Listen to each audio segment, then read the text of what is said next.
because up until now, really, anti-gun Democrats have fought us on this point repeatedly all across the country. In many jurisdictions, they've made it illegal to carry guns at a permitted rally. So I hope the anti-gun left will stop opposing our Second Amendment rights and start consistently defending the same constitutional protections they're now invoking today, not just when it's politically convenient. And Erich Pratt joins me now. He's the Senior Vice President for Gun Owners of America. And it's great to have you here tonight, because when you hear what the FBI director says tonight, is he right? Well, I'll say this. The truth is, people do have a right to protest patriotically and peacefully while exercising their Second Amendment arms. And I'm really glad that there are people in the administration like Todd Blanche, the Deputy Attorney General, who has just unequivocally stated that people do, they can exercise their Second Amendment and First Amendment rights together. Look, I've attended protest rallies while armed and no one got injured. I've even spoken with law enforcement while armed, even while open carrying.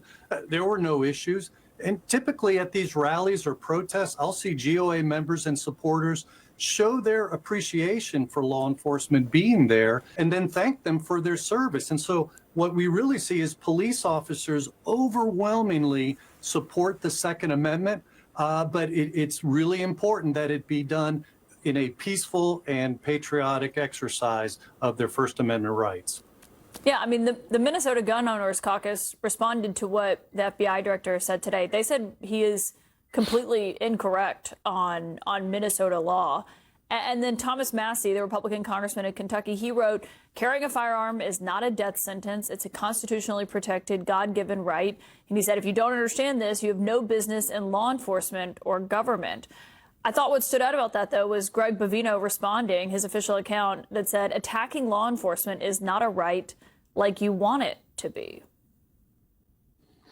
Well, yeah, saying what, and I don't know the context of that. I mean, we would agree wholeheartedly with Congressman Massie, by the way, and exercising your First and Second Amendment rights together is not attacking law enforcement. And you know what? The surveys show that. Oh, my goodness. The most massive survey of police officers from policeone.com over just like 15,000 police officers surveyed found that 91% of them support concealed carry, and they think that it's a benefit to safety. 86% of them say that it avoids or deters mass shootings when you have private citizens armed. So really, on the whole, law enforcement actually appreciate law-abiding civilian gun owners who are exercising their rights peacefully. So does it concern you when the FBI director suggests that that was illegal, since he did have a legal permit to do so? Well, look, you know, we can disagree with that, but I'm glad that, like I said earlier, there are voices at the highest levels of the DOJ, like Todd Blanche, Deputy Attorney General, saying that you can exercise both of those. You know, the comment was made earlier about President Trump and what he said about Kyle Rittenhouse. Probably the biggest difference there with Kyle Rittenhouse is he said those comments after he was acquitted by a jury. And so, I really think it's foolish right now for me or anybody to comment on this incident, since it is under investigation, especially when there's key facts that remain in dispute. What I can say is that GOA did immediately call for a full investigation, because honestly, transparency is essential to maintaining public trust. I'll also say this, one more thing. It's refreshing to hear Democrats now defending the right of people to exercise their Second Amendment rights, even while exercising their First Amendment freedoms, because up until now, really, anti-gun Democrats have fought us on